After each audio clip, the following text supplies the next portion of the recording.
মাঝে মধ্যেই স্বল্প এবং মাঝারি মাত্রার ভূকম্পনে কেঁপে উঠছে দেশের কোথাও কোথাও।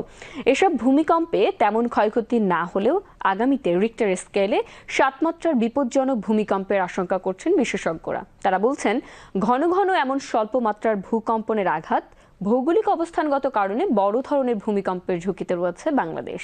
বিস্তারিত রিপোর্টে। আগাম সতর্কবার্তা ছাড়াই ঘটে যায় ভূমিকম্পের মতো মহাদুর্যোগ। সম্প্রতি কাছাকাছি সময়ের মধ্যেই ৪ দফা ছোট থেকে মাঝারি আকারের ভূমিকম্প অনুভূত হয়েছে। তবে বড় ধরনের কোনো ক্ষয়ক্ষতির খবর পাওয়া যায়নি। আবহাওয়া অধিদপ্তরের তথ্য মতে মাঝারি ধরনের ভূমিকম্পের রিক্টার স্কেলের মাত্রা ছিল ৫.৭। বিশেষজ্ঞরা বলছেন, স্বল্প মাত্রার এমন ভূমিকম্পে তেমন ক্ষয়ক্ষতির আশঙ্কা না থাকলেও ভৌগোলিক অবস্থানগত কারণে বড় ভূমিকম্পের ঝুঁকিতে রয়েছে বাংলাদেশ। বড় আর্থকুয়েকের আগে ছোট ছোট ফোরশক হয়। বড় আর্থকুয়েক বলতে আমি ৭ যদি বলি, তার আগে কিছু ৪ থেকে ৫ ম্যাগনিটিউড হয়, অত ১.৫ মাসে বা ২ মাসে। কিন্তু এই এলাকায় প্রচুর আর্থকুয়েক, এইটা হয়তো ইন্ডিকেট করছে যেগুলো হয়তো ফোরশক, মেইন শকটা আসবে।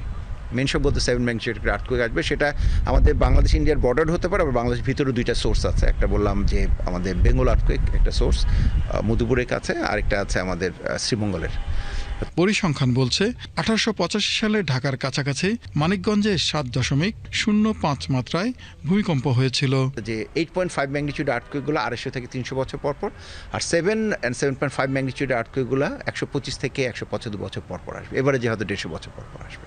তো ওই পার্সপেক্টিভে আমরা বলতে পারি যে আমাদের 8 ম্যাগনিটিউড আর্থকুয়েক হওয়ার সময় এখন খুব একটা নাই, কিন্তু যে কোনো সময় একটা 7 ম্যাগনিটিউড বা 7+ ম্যাগনিটিউড আর্থকুয়েক যে কোনো সময় হতে পারে।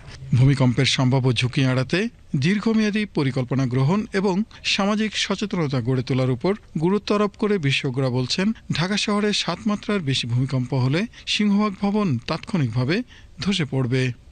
এখন এই আর্থকুয়েকগুলো নিয়ে আসলে চিন্তা করার সময় হয়ে থাকে, কারণ আমরা সবসময় বাঘ আসবে বলছি, কিন্তু এসে গেলে তখন আমরা কী করবো? তখন কিন্তু আমাদের প্রচুর লোক হতাহত হবে। টার্কিতে ২০২৩-এ ৬ ফেব্রুয়ারি ব্যাক টু ব্যাক 7.5 ম্যাগনিটিউড 2টা আর্থকুয়েক হয়েছে, এবং দেখা গেল যে টার্কির মেইন ক্যাপিটাল আঙ্কারা থেকে একটু দূরে ২০০ কিলোমিটার দূরে এই শহরটা, এবং সেখানে প্রায় ৫০,০০০ লোক মারা গেল জাস্ট বিল্ডিং ভেঙে। মেজর কজ অফ ডিজাস্টার হচ্ছে বা ড্যামেজ হচ্ছে বিল্ডিং কলাপস। টার্কি এবং বাংলাদেশের মধ্যে একটা মেজর ডিফারেন্স হচ্ছে যে টার্কির পপুলেশন থেকে বাংলাদেশের বা ঢাকা বা যে কোনো জায়গার পপুলেশন প্রায় ১০ থেকে ১৫ গুণ বেশি। তো টার্কিতে ৫০,০০০ লোক মারা গেলে আমরা যে গুণভাগও করি, কারণ ঢাকা আমাদের ক্যাপিটাল, চিটাগাং আমাদের সেকেন্ড ক্যাপিটাল, আমাদের কিন্তু কয়েক গুণ লোক মারা যাবে, হয়তো কয়েক লাখ লোক মারা যাবে। তো সেটাকে থামানোর জন্য আমাদের প্রস্তুতি নেওয়া ছাড়া আসলে কোনো উপায় নেই। এখানে দুই রকম প্রস্তুতি হতে পারে, একটা হচ্ছে ভবনগুলোকে চিহ্নিত করে ভবনগুলোকে মজবুতীকরণের, আরেকটা হচ্ছে আমাদের সার্চ অ্যান্ড রেস্কিউ যেটা সিস্টেম আছে আমাদের ফায়ার সার্ভিস আন্ডার, সেটাকে একটু জোরদার করা।